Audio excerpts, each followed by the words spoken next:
Delighted to welcome to the show Saskia Kremer, who's got a most amazing story to tell. So welcome, Saskia. Lovely to speak with you. Thank you so much, Elaine, for having me today. And I'm not sure where to start with your story because on the face of it, you were a nun, but now you're a single mum. So exactly, they don't normally go together, do they? Well, it's one after the other, I would say. Okay. So the nun bit came first, I understand. Absolutely, yes. Okay, so tell us how you became a nun in the first instance.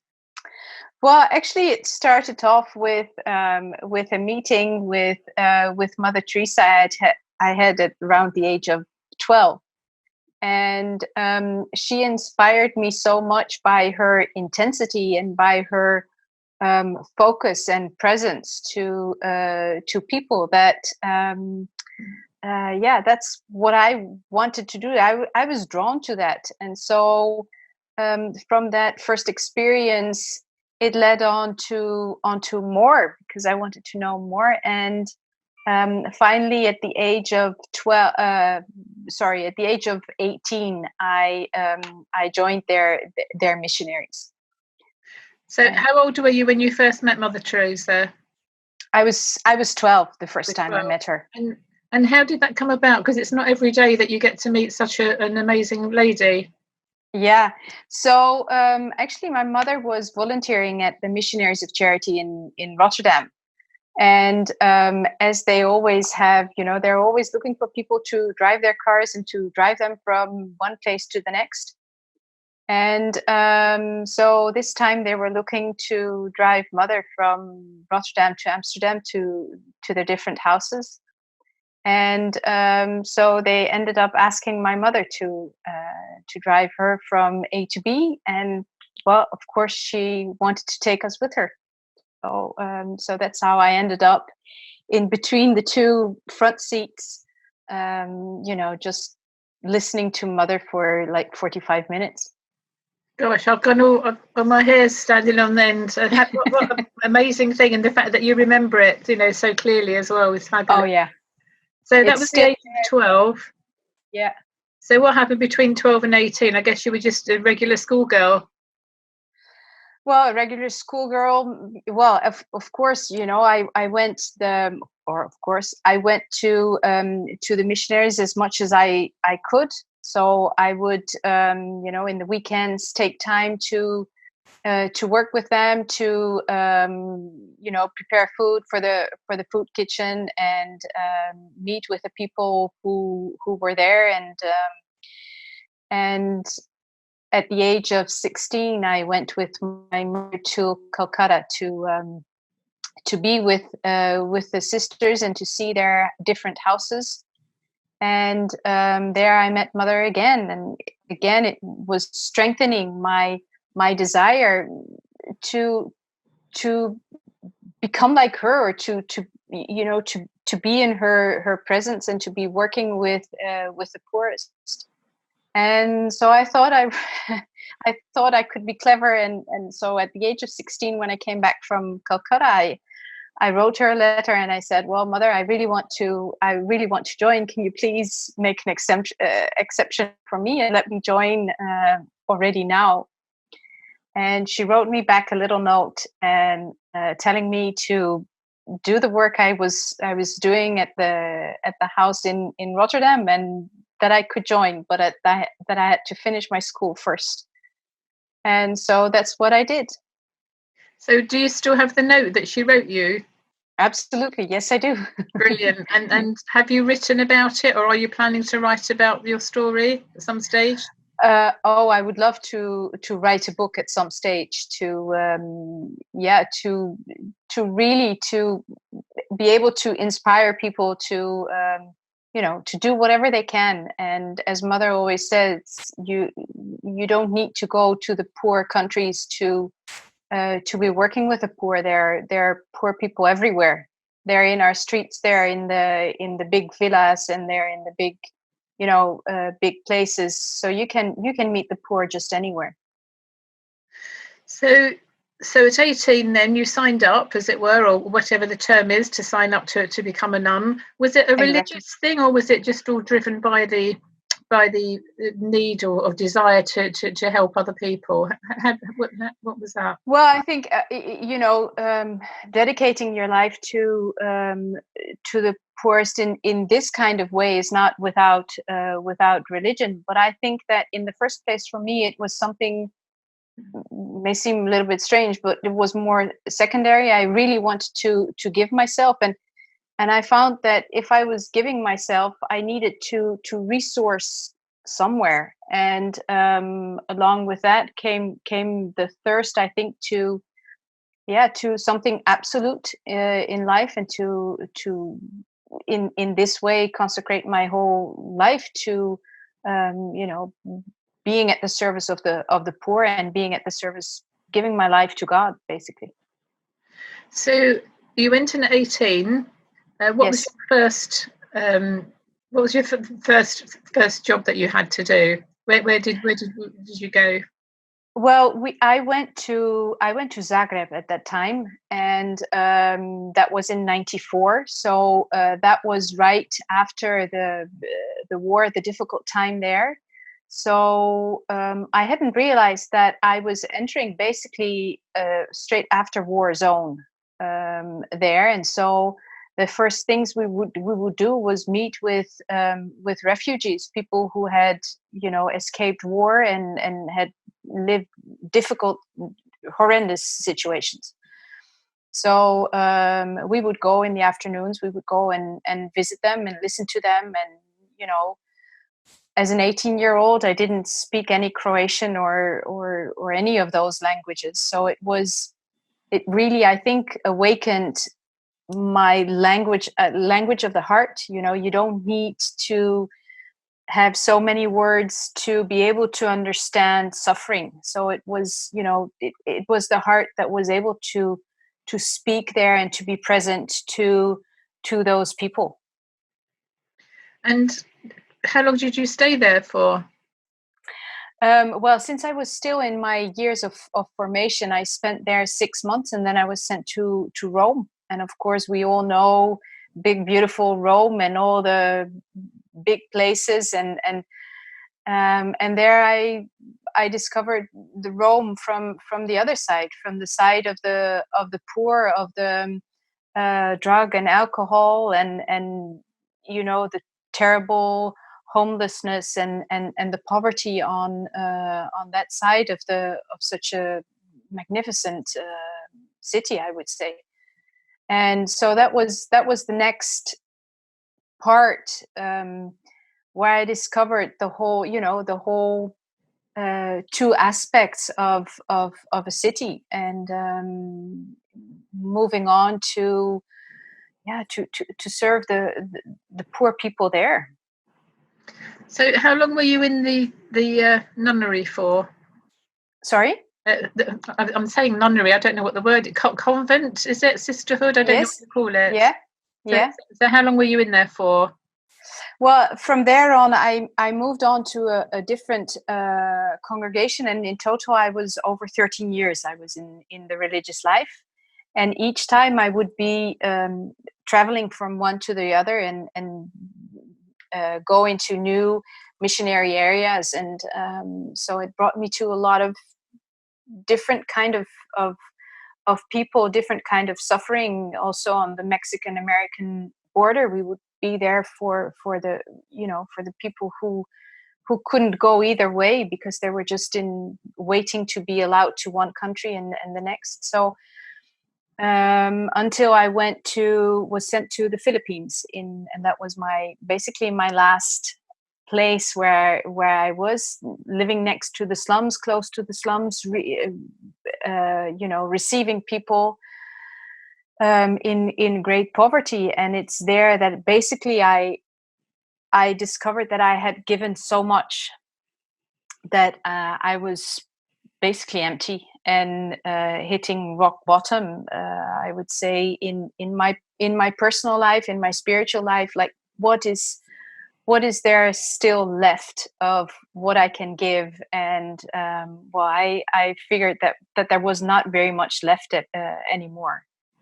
And there I touched very, very deeply. Okay, the sense of where do I come from, and where am I going, and what do I need to be replenishing myself all the time, and while I'm at the service of other people. It must have been absolutely exhausting. It's exhausting me just thinking about it, from country to country, giving, all your emotional stuff that you've got to give, and compassion and everything. It really is exhausting. So how does it work when you're in this situation? Do you just kind of work for board and lodging, or how does that side of things work out? Well, basically, because you're living in a community, there are the different areas, and people are giving donations, and so it's a lot of living by what people give, and living from there, basically. Okay, so no social life, pretty much. Morning, noon, and night. You were there for other people. Exactly. So, and it's, of course, there's the environment of religious life. There is the rhythm of prayer, of study, and yet for me, that after so many years, it wasn't replenishing me enough to keep on going and giving. So how do you make the transition then from being in such a very closed world, really, even though you were visiting the world, your actual environment was quite tight then, wasn't it? So how do you make the transition? How does one make the transition from being a nun to being in the big wide world? Well, I think it was. I always say, if I would have known when I left everything that it implied to go back to a regular, normal life, I'm not sure whether I would have done it. Really? Because it's one thing to enter a religious life, and it's a whole other set of experiences and things that need to be done when you're coming out, because you have been living in such a, even exposed to such a poverty. I was living in a very yet protected area, and a community and environment, while I had to, and I was responsible for just a little part of the life, because, like in a business, it's all, each one had their own tasks, and going back, I had to find a house, I had to find a job, I had to reconnect with other people, I had to, well, everything was, I needed to reinvent, basically, for myself. So, and there, I think I discovered again how much wisdom there was in the words of Mother Teresa, who always said, don't count the numbers. So just keep going, little step, do the small things with great love. And that is what allowed me to continue to grow and to take each step one by one, not looking at the bigger picture, just keep on moving one step at a time. And of course, you actually weren't. I mean, you were almost a child, really, 18, going into the yes. sisterhood. You hadn't really lived, a kind of an adult life, had you? So coming out, Exactly. I can imagine the shock it must have been. So you came out. Was your mother still around? Was your mum supportive this whole time? Well, there were some difficulties in the family at that moment. So I didn't really, when I came back to Holland, I didn't really have the support of my family, just because of the family situation. So I really had to start all by myself, basically, and to, well, as you say, to invent adult life out of, just jumping into and just to pick up one thing after the next and say, okay, how does this work? What do we do here? How does that work? Where am I going here for? And then I, as once I I gained my energy back. I had to go back into the working space, and I had never had a regular job. So at the age of 30, 33, something like that, for the first time trying to find a regular job, they simply told me, well, there's no space for you. Because I just didn't fit into a box. And as I don't take no for an answer very easily, I thought, well, if it's not there, I have to create it. I have to create it myself. So because I didn't want to compromise, I didn't want to put all the experience I had gained, I didn't want to put it aside, and I wanted it to be really there, present at what I was doing.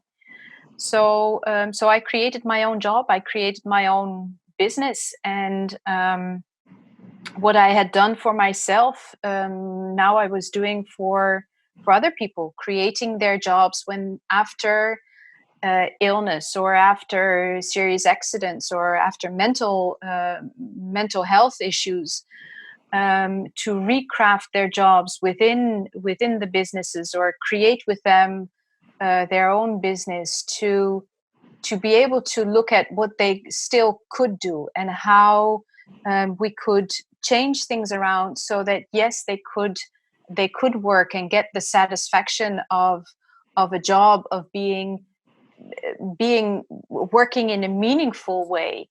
And that is how I started my business, and from there on moved on to working with the people I work with now, and working with business owners, and really allowing them to thrive in their business without the overwhelm and everything that life throws at us, I would say. Remarkably resilient lady. And in the middle there, you've somewhere in there, you had 2 children as well.